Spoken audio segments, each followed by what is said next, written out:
August 30, 1944, Forward Headquarters, 12th U.S. Army Group, Chartres, France. A situation report lands on General Omar Bradley's desk at 800 hours. The typewritten pages carry devastating news. Patton's Third Army has ground to a halt. Fuel stocks stand at less than 10% of required levels. Rail transport remains paralyzed from systematic bombing. Ammunition deliveries lag 72 hours behind schedule. In basement offices across occupied Europe, German intelligence officers study these same supply problems. Their calculations from July predicted Allied advances would collapse logistically beyond 150 kilometers from the landing zone. Instead, American spearheads now sit 300 kilometers inland, but logistics are finally failing them. Patton's diary entry that evening would read, "My tanks are weapons without fuel. Unless supply reaches us, we are no longer an army." Within 3 weeks, a logistical system the Wehrmacht never anticipated would move 12,500 tons of supplies daily and fundamentally alter the course of the war. The morning of June 6, 1944, found German staff officers at OKW headquarters in Berchtesgaden studying Allied invasion capabilities with methodical precision. Wehrmacht doctrine, refined through 5 years of continental warfare, assumed that motorized offensives possessed inherent limitations. Enemy forces could advance only as far as their supply lines allowed. Pre-war German studies calculated that American logistics could sustain operations no more than 150 kilometers from their initial landing zones. Colonel Hans Zimmermann, a logistics specialist at OKW, had authored the definitive assessment in May 1944. His report concluded that Allied forces would require 600 to 700 tons of supplies per division daily. With damaged ports and destroyed railways, such volumes could never reach forward units beyond the immediate beachhead. The mathematics appeared irrefutable. By late July, these calculations lay in ruins. Allied forces had penetrated over 240 kilometers inland from Normandy. German armored reserves, committed piecemeal to contain the breakthrough, were systematically destroyed. The OKW Lagebericht of July 30 admitted with characteristic understatement, enemy advance exceeds all expected supply limits.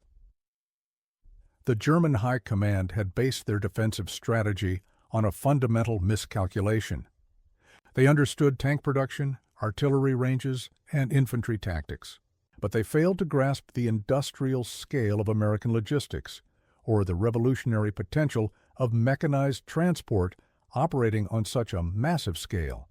Each M4 Sherman tank consumed approximately 470 liters of fuel per 100 kilometers of movement.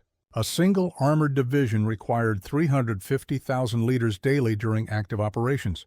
By August, total Allied daily demand exceeded 20,000 tons across all categories of supply.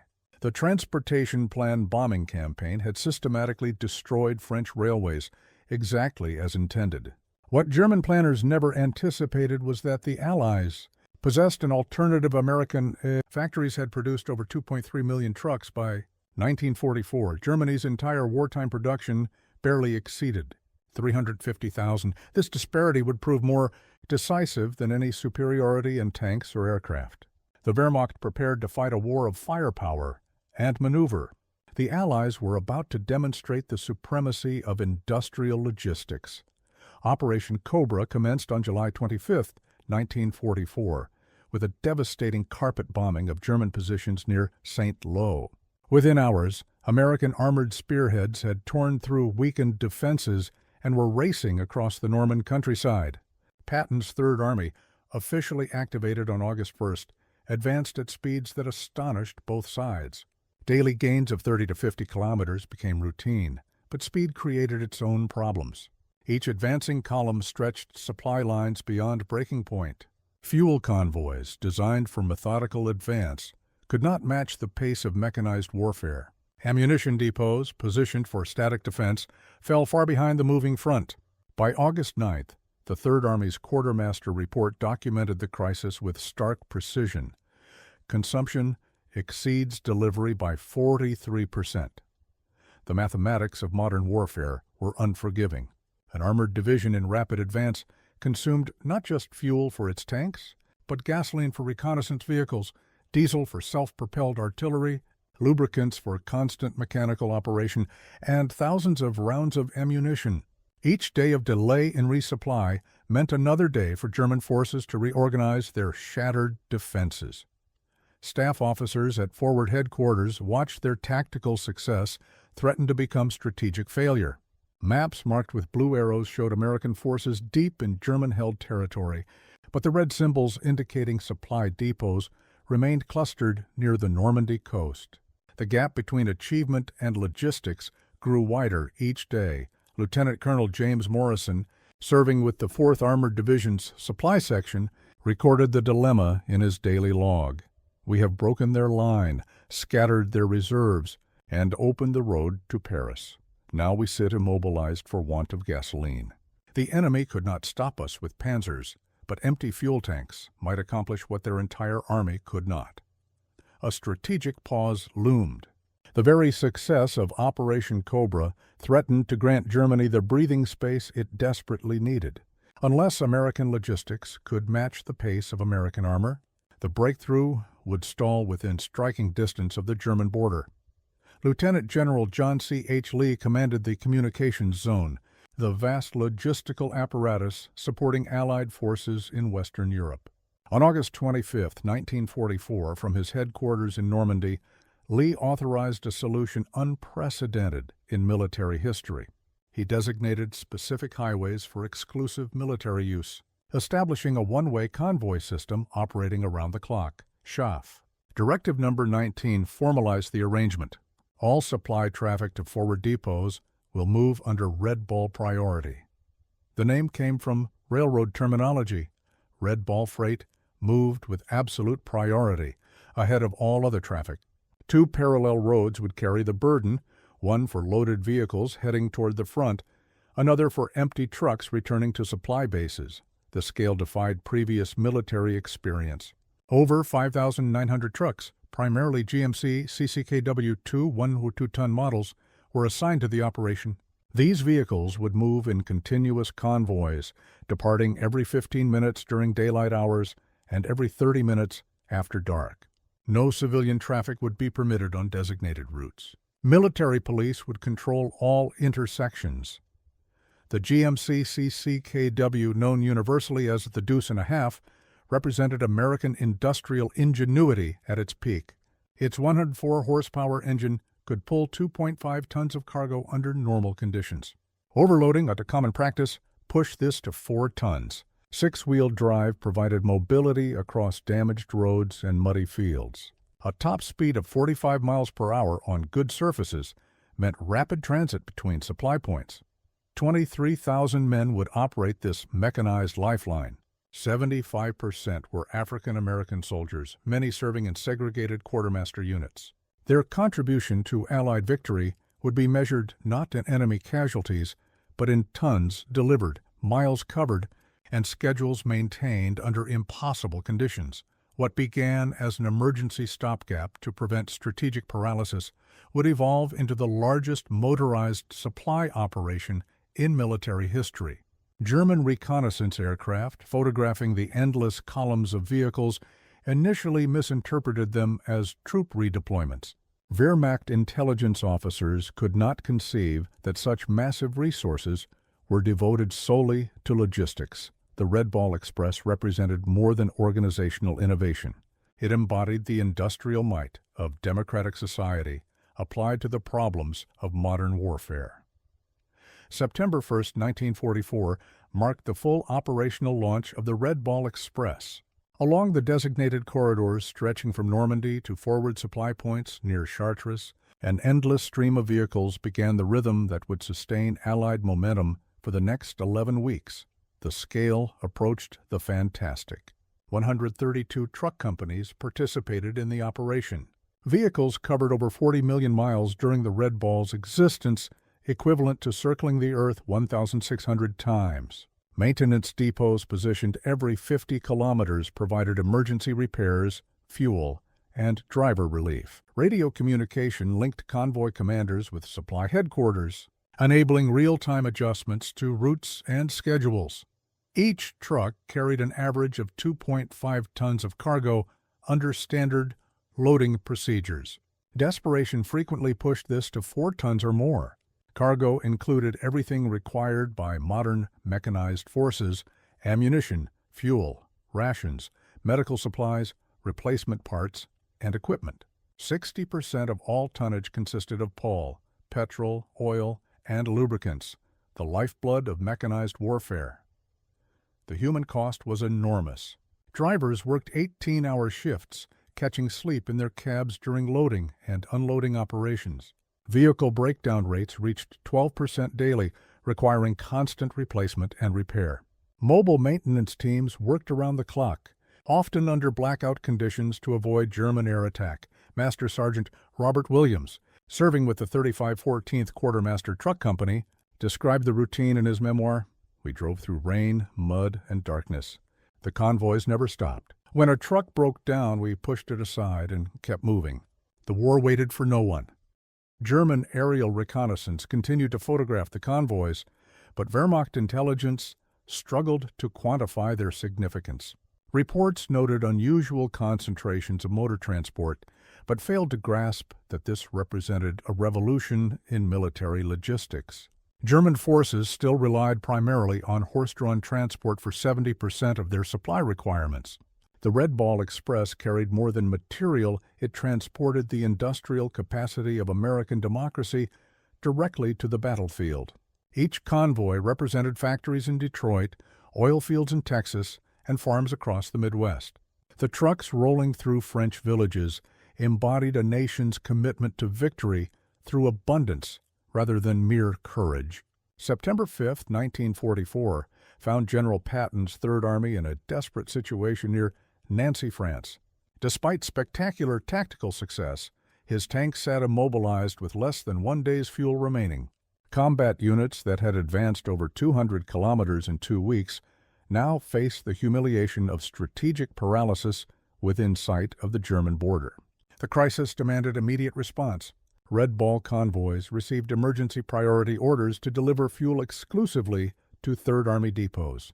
Over 300,000 gallons of gasoline moved through the supply system in 72 hours, enough to resume offensive operations across the entire Army front. The technical demands were staggering. Each gallon of gasoline weighed 6.3 pounds. A single truckload of fuel required careful handling to prevent spills, fires, or explosion from combat damage. Drivers transported not just cargo, but the mobility of entire armored divisions. Without their success, the war's most dynamic offensive commander would become as immobile as static infantry. Fuel represented only one component of modern warfare's appetite. Artillery units required thousands of rounds daily. A single 105mm howitzer battery could expend 500 rounds during intense combat, nearly 2 truckloads of ammunition. Infantry divisions needed rations for 15,000 men, medical supplies for casualties, and replacement equipment for combat losses. The 12th Army Group G4 report documented the transformation. Sustained supplies allow Third Army to maintain operational tempo previously considered impossible. Fuel shortages, which had threatened to halt Allied momentum in early September, became manageable problems rather than strategic crises. But the achievement came at enormous cost. Vehicle attrition from constant operation required daily replacement of trucks and drivers. Mechanical breakdown rates approached 15% during peak operations. Convoy schedules demanded precise coordination across hundreds of miles of damaged roads and contested territory. Technical Sergeant James Patterson, a convoy commander with the 3612th Quartermaster Truck Company, recorded the reality. "We carried the war on our backs. Every gallon of gas, every round of ammunition, every can of rations, it all came through our trucks. The Germans couldn't stop us with panzers, but a broken axle could halt an entire offensive." The Red Ball Express had proven that logistics, properly organized and supplied, could overcome any temporary tactical advantage. The success of mechanized supply depended as much on human dedication as mechanical capability.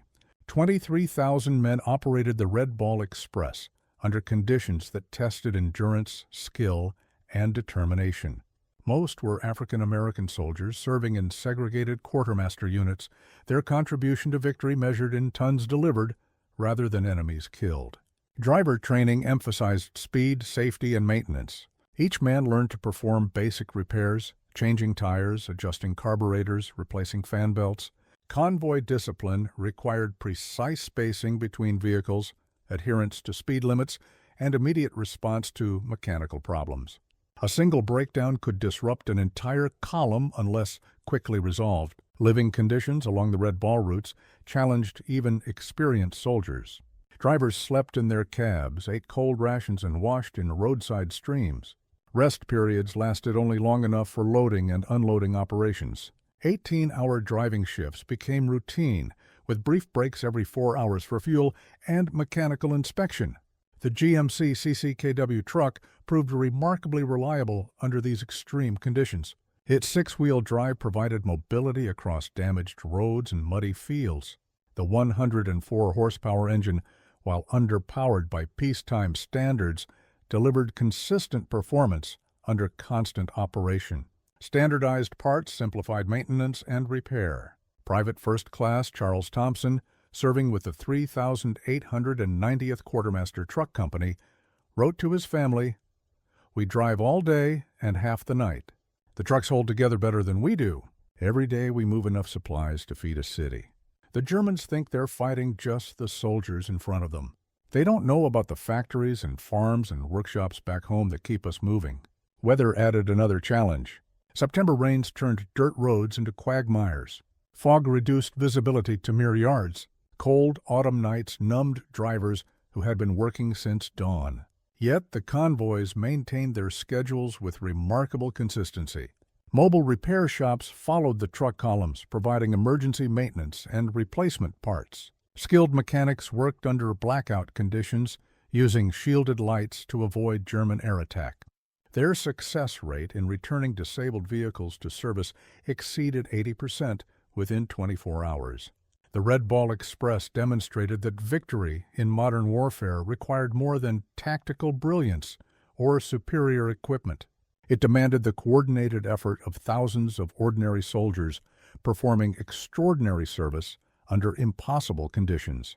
Their reward was not glory, but the knowledge that American forces would never lack for supplies. German intelligence officers studying Allied logistics faced a problem that defied their understanding of modern warfare. Wehrmacht doctrine assumed that mechanized forces required rail transport for sustained operations. Horse-drawn wagons, which still comprised 70% of German supply transport, could supplement railways but never replace them. The scale of Allied truck operations exceeded all previous military experience. An OKW intelligence summary from September 20, 1944, admitted the scope of German miscalculation. Enemy logistical capabilities exceed our estimates by 400%. Motor transport operates on a scale not anticipated in any pre-war planning. German staff officers, trained in the meticulous logistics of railway operation, struggled to comprehend supply systems based entirely on road transport. The numerical disparity was crushing. American factories had produced 2.3 million trucks by 1944, compared to Germany's total wartime production of fewer than 350,000. More significantly, American industry continued producing vehicles at rates that exceeded total German capacity. A single month's production from Detroit equaled Germany's entire annual output. General der Infanterie Günther Blumentritt, serving as Chief of Staff to Army Group B, documented the Wehrmacht's growing recognition of their disadvantage. The enemy possesses motor transport in quantities we cannot match or counter. Our mobile reserves exhaust their fuel, reaching the battlefield. Theirs arrive fully supplied and ready for immediate action. German logistics remained fundamentally dependent on captured or commandeered civilian vehicles. Standardization barely existed. Wehrmacht motor pools included French, Belgian, Dutch, and German vehicles, each requiring different parts and maintenance procedures. Fuel shortages forced many units to rely on horse-drawn transport, even for forward supply. The contrast became more stark with each passing week. While German forces struggled to move supplies 50 kilometers from railheads to frontline positions, American trucks routinely covered 400 kilometers round-trip daily. German commanders planned operations around fuel availability. Allied commanders assumed unlimited supply. Colonel Fritz Bayerlein, commanding the Panzer Lehr Division, wrote in his post-war memoir, "We fought an enemy whose logistics were essentially unlimited. When we destroyed their forward depots, new supplies appeared within hours. When we cut their roads, they built new ones. When we attacked their convoys, more trucks arrived than we had ammunition to stop." The Wehrmacht had prepared for a war of maneuver and firepower. They faced instead a contest of industrial capacity and organizational efficiency. In this struggle, Germany's disadvantage proved insurmountable from the moment the first Red Ball convoy departed Normandy. October 1944 witnessed the maturation of Allied logistics into a comprehensive system that dwarfed any previous military supply operation. Secondary convoy networks designated White Ball, Green Diamond, and ABC routes supplemented the original Red Ball Express. The opening of Antwerp port on November 28 provided additional capacity, but truck transport remained essential for forward supply. The evolution reflected growing sophistication in supply chain management. Different commodities received specialized handling. POL moved through dedicated fuel convoys, ammunition required special safety procedures, and medical supplies received priority routing. Traffic control systems managed thousands of vehicles daily across hundreds of miles of road network. Statistical analysis revealed the magnitude of achievement. During its 81 days of operation, the Red Ball Express delivered 193 tons of supplies. This represented approximately 20% of all supplies moved to forward areas during the crucial autumn months. Without this contribution, Allied forces could not have maintained their operational tempo. The human cost was substantial, but sustainable. Vehicle accident rates averaged 2.3 per thousand vehicle miles, remarkably low considering road conditions and operational pressure. Driver fatigue contributed to most incidents, prompting rotation policies that limited individual duty periods to maximum feasible limits. Maintenance statistics demonstrated American industrial superiority in unexpected ways. Despite brutal operating conditions, GMC trucks achieved 85% operational readiness rates throughout the Red Ball period. Spare parts availability never fell below 90% for critical components. Mobile repair facilities returned damaged vehicles to service within 48 hours in most cases. Master Sergeant William Davis, supervising maintenance operations for the 3756th Quartermaster Truck Company, documented the achievement. "We kept more trucks running under worse conditions than anyone thought possible. The vehicles were built to take punishment, and our mechanics knew how to fix anything that broke." German equipment was precise but fragile. Ours was simple, but virtually indestructible. The logistical revolution extended beyond mere transportation. Allied forces developed integrated supply systems linking production, shipping, storage, and distribution. Real-time communication enabled adjustments based on tactical requirements. Inventory management prevented shortages while minimizing waste. By November 1944, the Red Ball Express had accomplished its primary mission. Frontline units no longer faced supply shortages that threatened operational effectiveness. The crisis that had nearly halted Allied momentum in August became a distant memory. More importantly, the temporary expedient had demonstrated capabilities that would influence military logistics for decades. The Wehrmacht never developed an adequate response to Allied supply superiority. German forces continued fighting with courage and skill, but they fought increasingly without adequate fuel, ammunition, or replacement equipment. The strategic implications of sustained Allied supply became apparent during the autumn campaigns of 1944. Continuous logistics enabled liberation of Paris on August 25th, crossing of the Seine River by September 1st, and advance to the German frontier by mid-September. Operational tempo, that should have been impossible to maintain, became routine for American forces. German defensive planning had assumed that rapid Allied advances would create vulnerable supply lines subject to counterattack. Wehrmacht doctrine emphasized striking at enemy logistics to achieve strategic paralysis, but the Red Ball Express and supporting systems proved remarkably resilient to interdiction efforts. Luftwaffe attacks on supply convoys achieved minimal results. German air power, reduced to fewer than 200 operational aircraft in the West, could not significantly impact thousands of vehicles spread across hundreds of miles of road network.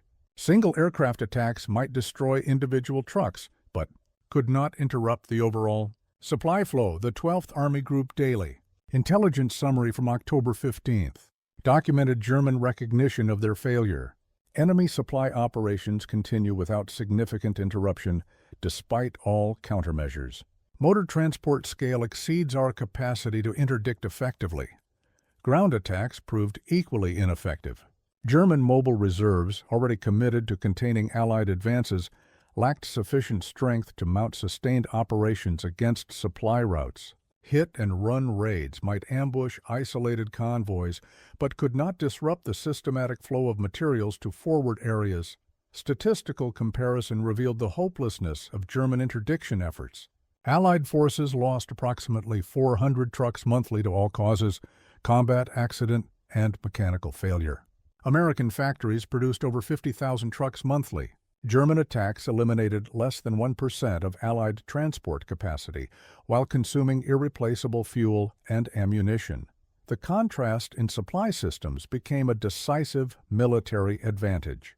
German units advanced to contact with limited fuel and ammunition, expecting resupply after achieving tactical objectives. Allied units moved with organic supply trains that enabled sustained combat without pause for resupply operations. Lieutenant Colonel Ernst Müller, serving with the 2nd Panzer Division, recorded the growing desperation in his unit diary. The enemy fights with unlimited resources. When we damage their equipment, replacements appear immediately. When we exhaust our ammunition, none arrives for days. This is not warfare. It is industrial annihilation. By October 1944, the strategic initiative had passed irreversibly to Allied forces.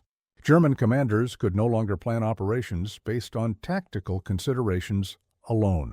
Every decision required careful calculation of fuel and ammunition expenditure against limited replacement capacity. The Wehrmacht fought increasingly defensive battles, dictated by logistical constraints, rather than strategic opportunity. General George S. Patton's fuel crisis of early September 1944 provided the most dramatic demonstration of Red Ball Express capabilities. On September 5th, Third Army units reported less than 1 day's fuel remaining across the entire front. Without immediate resupply, the Army that had advanced 200 kilometers in 2 weeks would become as immobile as static infantry. Emergency procedures activated immediately. Red Ball convoys received priority orders to deliver fuel exclusively to Third Army depots. Loading operations at Normandy supply bases continued around the clock. Every available truck was pressed into service for the emergency resupply mission. The response demonstrated logistical capabilities that exceeded even Allied planning estimates. Over 300,000 gallons of gasoline reached forward depots within 72 hours.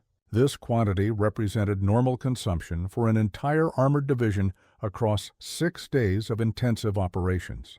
The delivery required 400 truck trips carrying 750 gallons each, equivalent to 30 standard convoy. Operations compressed into 3 days. Technical coordination proved as challenging as physical transportation. Fuel required careful handling to prevent spillage, contamination, or explosion. Each gallon carried represented mobility for tanks, reconnaissance vehicles, self-propelled artillery, and support equipment. Distribution from Army depots to division and regimental levels demanded additional transportation assets and precise scheduling. The Third Army Quartermaster Report from September 8th documented the transformation. Fuel resupply restored operational mobility across entire Army front. Advance operations resumed at 600 hours with full tank loads for all armored units. Patton's diary entry that evening was characteristically direct. The trucks saved us. Without gas, we were useless. With it, we are unstoppable. But the September crisis revealed broader implications beyond immediate tactical success. German intelligence had monitored Allied fuel shortages, expecting strategic pause that would allow Wehrmacht defensive reorganization. The rapid resupply operation shattered these expectations and demonstrated Allied logistical resilience. The fuel delivery operation consumed enormous resources. Vehicle wear rates increased 50% during emergency operations. Driver fatigue reached dangerous levels. Maintenance schedules suffered from constant vehicle utilization, yet the system absorbed these costs without operational failure. Captain Richard Stevens, commanding the 39th 42nd Quartermaster Truck Company, recorded the achievement. "We moved more fuel in 3 days than most armies use in a month." Every driver knew that tanks were waiting for the gasoline we carried. When Patton's forces resumed their advance, we had won a battle without firing a shot. The Red Ball Express had proven that modern warfare's outcome might depend less on tactical brilliance than on industrial capacity properly applied to logistical challenges. The fundamental transformation of military logistics became apparent through comparative analysis of Allied and German supply systems during autumn 1944. American industrial capacity, fully mobilized for war production, sustained operational reach across distances that exceeded all previous military experience. German logistics, constrained by fuel shortages and transport limitations, could barely sustain defensive operations. The numerical disparities were staggering. Allied forces in Western Europe required 20,000 tons of supplies daily by October 1944. The Red Ball Express and supporting systems delivered this quantity routinely, with sufficient reserve capacity to handle emergency requirements. German forces defending the same front received less than 3,000 tons daily, barely adequate for static defense. Vehicle production statistics revealed the hopelessness of German attempts to match Allied mobility. American factories completed 50,000 trucks monthly throughout 1944. German production peaked at 3,500 vehicles monthly and declined steadily due to bombing and material shortages. A single month's American output exceeded Germany's entire remaining truck inventory. Fuel availability compounded German disadvantages. Allied forces consumed 1 million gallons of gasoline daily in Western Europe alone. German armies defending the West received fewer than 200,000 gallons daily, insufficient for sustained mobile operations. Wehrmacht units advanced to contact with limited fuel reserves, expecting capture of enemy supplies to sustain continued action. The Oberkommando des Heeres situation report from October 30th acknowledged German recognition of their logistical defeat. Enemy supply superiority renders defensive planning impossible on conventional basis. Our mobile reserves lack fuel for counterattack operations. Enemy advance units operate with apparent supply independence. Allied logistics enabled operational flexibility impossible for German forces. American commanders planned operations based on tactical considerations, assuming adequate supply for any reasonable military objective. German commanders calculated fuel and ammunition expenditure before approving any movement beyond immediate defensive positions. The contrast extended beyond mere quantities to systematic organization. Allied supply chains integrated production, transportation, storage, and distribution into coordinated systems. Real-time communication enabled adjustments based on changing tactical requirements. Standardized equipment simplified maintenance and replacement procedures. General der Artillerie Walter Warlimont, Deputy Chief of Wehrmacht Operations Staff, wrote in his post-war memoir, "We fought an enemy whose logistics were essentially unlimited." American forces advanced with organic supply that enabled sustained operations independent of fixed bases. Our troops advanced until their fuel ran out, then waited for resupply that rarely came. Martin van Crevel's authoritative study of military logistics concluded, "It was not the tank or the bomber, but the truck that won the war in Western Europe." The Red Ball Express embodied this principle, industrial, democracy's triumph over military tradition through superior organization and limitless material resources. The strategic legacy of the Red Ball Express extended far beyond its immediate tactical achievements. Allied success in sustaining rapid mechanized advance across Western Europe established new doctrinal principles that would influence military logistics for decades. The operation demonstrated that industrial capacity, properly organized and applied, could overcome traditional limitations of military supply. Contemporary analysis by Allied staff officers recognized the revolutionary implications. A SHAEF logistics study from December 1944 concluded motor transport operations of unprecedented scale have eliminated supply constraints that previously limited operational reach. Future planning must account for logistics capabilities that exceed all historical precedent. General Dwight D. Eisenhower's assessment, recorded in his personal memoir, emphasized the broader significance. Logistics is the ball and chain of armored warfare, and we broke it. The Red Ball Express demonstrated that industrial democracy could sustain military operations across any distance. Our forces could advance. The doctrinal transformation influenced post-war military planning across all Allied nations. Mechanized logistics became central to operational doctrine rather than mere support function. Supply planning emphasized mobility and flexibility over static depot systems. Truck transport received priority equal to combat equipment in production schedules. Technical innovations developed during Red Ball operations found civilian applications after the war. Convoy management systems influenced interstate highway planning. Maintenance procedures developed for military vehicles improved commercial trucking efficiency. Communication systems linking supply operations became models for civilian logistics networks. The human cost, while substantial, proved sustainable through systematic rotation and support policies. Over 23,000 men participated in Red Ball operations during its 81-day existence. Casualty rates from all causes, combat, accident, and disease, remained below 2% monthly. Driver fatigue, the primary operational limitation, was managed through rotating schedules and mandatory rest periods. Post-war analysis revealed the operation's decisive contribution to Allied victory. The Ford Troy, the 193 tons delivered by Red Ball convoys, represented 20% of all supplies reaching forward areas during the critical autumn months. Without this contribution, Allied forces could not have maintained the operational tempo that prevented German defensive consolidation. The Wehrmacht never developed an adequate response to Allied logistic superiority.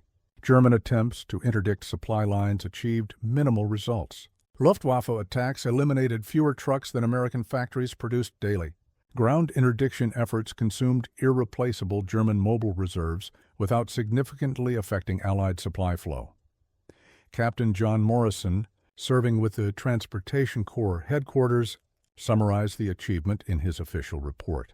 The Red Ball Express proved that modern warfare's outcome depends as much on industrial organization as military skill. We moved more supplies farther and faster than any army in history. Victory belonged to the nation that could sustain such effort. The final accounting of the Red Ball Express revealed achievements that exceeded even the most optimistic Allied projections. During its 81 days of operation from August 25 through November 16, 1944, the system delivered 412,193 tons of critical supplies to forward areas. The trucks involved covered over 40 million miles, equivalent to circling the Earth 1,600 times. 23,000 men participated in operations that sustained over 1 million Allied troops across 700 kilometers of contested territory. Statistical analysis demonstrated the operation's decisive impact on Allied success. Without Red Ball deliveries, frontline units would have faced supply shortages averaging 43% of requirements during September and October 1944. Such shortages would have forced operational pauses that could have allowed German defensive reorganization and prolonged the war by months. The human achievement equaled the mechanical accomplishment. Drivers worked 18-hour shifts under dangerous conditions, maintaining schedules that enabled continuous combat operations. Vehicle breakdown rates of 12% daily were overcome through systematic maintenance and replacement procedures. Accident rates remained remarkably low despite operational pressure and road conditions that challenged even experienced drivers. African American soldiers comprised 75% of Red Ball personnel. Their contribution to Allied victory measured in tons delivered rather than headlines earned. Segregated units performed integrated missions that proved essential to overall success. Their dedication and skill under impossible conditions demonstrated capabilities that military leadership had previously underestimated. The operations legacy influenced military logistics doctrine for decades. Mechanized supply systems became central to operational planning rather than support functions. Industrial capacity and organizational efficiency achieved recognition as decisive factors in modern warfare. The Red Ball Express provided the model for similar operations in subsequent conflicts. Post-war historical analysis confirmed contemporary assessments of the operation's importance. Martin van Creveld's authoritative study concluded it was not the tank or the bomber, but the truck that won the war in Western Europe. The Red Ball Express embodied this principle through sustained demonstration of industrial democracy's advantages over military tradition. General Omar Bradley's final assessment, written years after the war, captured the operation's broader significance. The Red Ball Express saved our offensive when it seemed likely to stall. More importantly, it demonstrated that American industrial capacity could sustain military operations across any distance our forces could advance. The Germans planned for a war of firepower and maneuver. We showed them the power of factories and logistics. The Wehrmacht had prepared to fight the war they understood, a conflict decided by tactics, equipment, and military skill. Instead, they faced a contest of industrial capacity and organizational efficiency in which their disadvantage proved insurmountable from the moment. American trucks began rolling across the highways of France, the Alpes. Red Ball Express stands in military history as proof that victory in modern warfare belongs not merely to the brave, but to those who can sustain courage with adequate supply. The 23,000 men who drove those roads through autumn 1944 carried more than fuel and ammunition. They transported the industrial might of a democratic nation directly to the battlefield. Today, memorials along the highways of France mark the routes where GMC trucks once moved in endless convoys. At the Normandy American Cemetery, among graves marking those who died in combat, lie soldiers who perished in truck accidents while delivering the supplies that made victory possible. Their sacrifice receives less recognition, but proved equally essential to Allied success. The Wehrmacht never expected it, that America's trucks and the men who drove them would prove as decisive as any tank division or bomber squadron. They prepared for a war of military tradition and tactical skill. Instead, they faced the coordinated power of industrial democracy applied to the problems of modern warfare. In the end, it was not superior generalship or advanced technology that broke German resistance in Western Europe. It was the simple act of 23,000 men driving trucks along French roads, carrying 193 tons of supplies to forces that never had to pause for want of fuel or ammunition. The Red Ball Express delivered victory one truck at a time. What is your perspective on this part of history? Share your thoughts in the comments, because every memory and reflection helps keep the past alive.